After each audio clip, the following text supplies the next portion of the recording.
What is up, friends? Welcome back to Ozark Outdoor Brewing. I hope you're having a great day. It's almost Thanksgiving. Today I thought that we would brew up a beer that should pair nicely with that Thanksgiving lunch, dinner, supper, leftovers, the tryptophan, the meat sweats. This should complement Thanksgiving very nicely. It's a brown ale.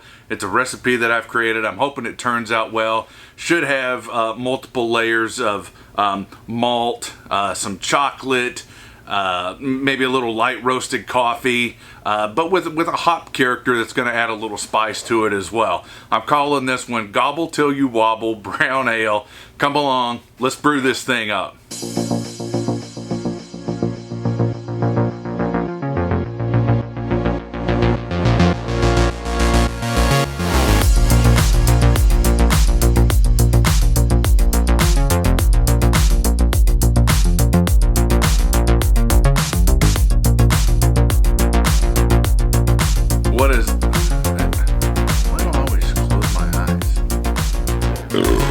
And I felt like I would just sound like an idiot. We have 7.5 pounds of water added here.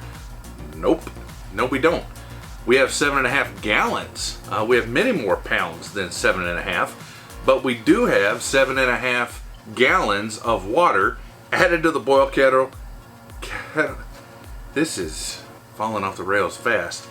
7.5 gallons of water added to the boil kettle, heating that up for a target temperature of 153. I'm shooting for about 5 or 6 degrees over there to account for some heat loss. I've got my insulation. It's a sleeping bag to help minimize some of that heat loss when we do our additions of the grain and let that rest and extract all the nice sugars out of that to make the wort. Speaking of the grain bill, so this one's going to come out to a total of 10.6 pounds. We have 9 pounds of 2-row, 3/4 of a pound of caramel 60, a half a pound of caramel 80, a 1/4 of a pound of Fawcett pale chocolate, and 0.125 pound of English black malt. This is truly an American brown ale, but I did want to pay homage to some of those English brown ales that have given the inspiration to the American brown ale style. And for the hop additions, we have 3 total ounces, 1 ounce each of Goldings, Liberty, and Willamette, coming in at 60, 30, and 15 minutes.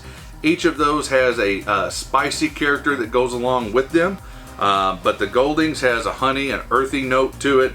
The Liberty also has lemon and citrus, while the Willamette has black currant and a floral note to it as well. So, like I said earlier, we should have a nice malty backbone to this brown ale. It should have a little bit of chocolate and roasted coffee character to it, but there should be enough spicy hop and citrus flavor there to kind of balance this beer out. That's the hope anyway. Right now I'm just going to make sure that this is not hitting the bottom. And then, instead of having 3 or 4 clips on here, because what it did when I wanted to keep the heat in, those clips prevented the lid from sitting flush with the top and trapping as much heat in there as it could. So I've got this kind of bunched here at the handle, and that's where I'm going to clip it. So I may do a second one there. That keeps the lid free of anything that will prevent it from setting flush, and keeping and trapping as much heat in here as we can to make sure we extract all the sugars that we can from this grain we're about to add. Speaking of, let's get the grain added.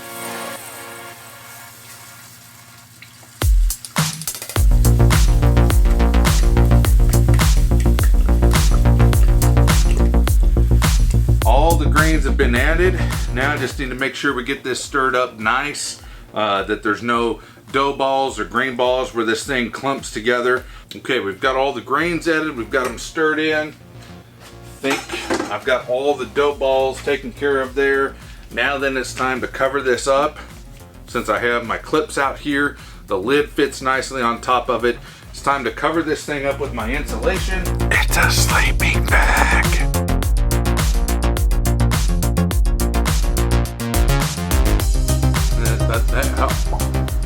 mash press test is complete, friends. You saw me taking out the grain bag and everything.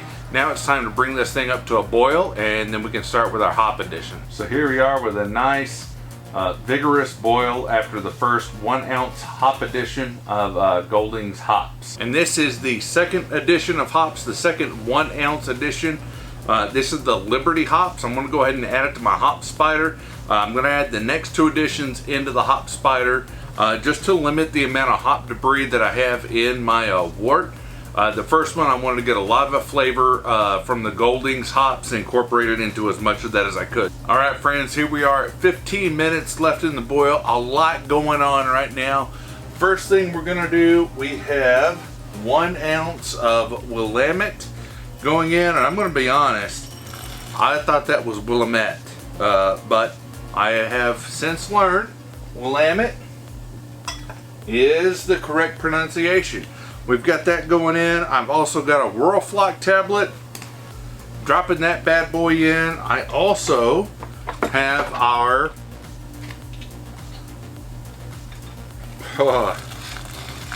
this, golly, what a mess. Also have our wort chiller. Golly, that took forever. Man alive. Sorry. Also have our wort chiller in place as well. That's going to sanitize with the heat that's going on right now with the boil. I have my hop basket, my hop filter sitting in the middle of that. God, dog, that's hot. Woo! Anyway, 14 minutes and 48 seconds left, and then we can kick this thing on and keep going. Friends, here we are at the end of 60 minutes, complete boil. So I'm gonna go ahead and turn the heat off all the way. I'm also going to take my hop spider. It's got, look at that liquid gold in there. I'm gonna go ahead and shake out all the remaining liquid in there, and then I'm gonna put it in this bucket.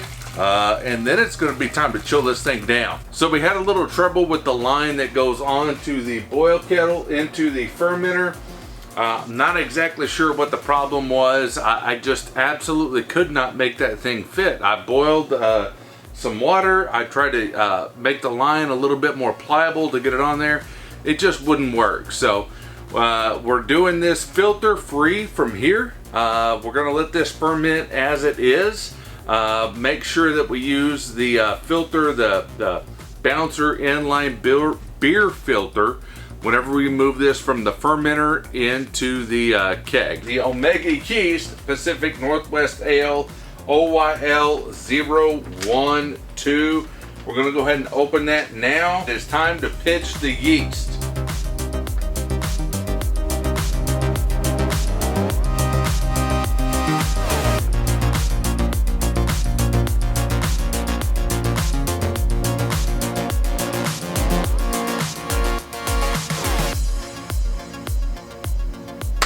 Alright, yeast is pitched, airlock is added, time to get it into the fermentation chamber. There we go, friends, we have the beer in the fermentation chamber. Yeast is ready to do that thing and convert that wort into a nice brown ale. I cannot wait to try this on Thanksgiving Day. I'm sure these videos are going to be coming out after the fact. That's okay, it's going to taste just the same. If you're not already, please consider subscribing, that always helps us out. And smash that bell so you get a notification every time we post a video here on Ozark Outdoor Brewing. And remember, drink responsibly.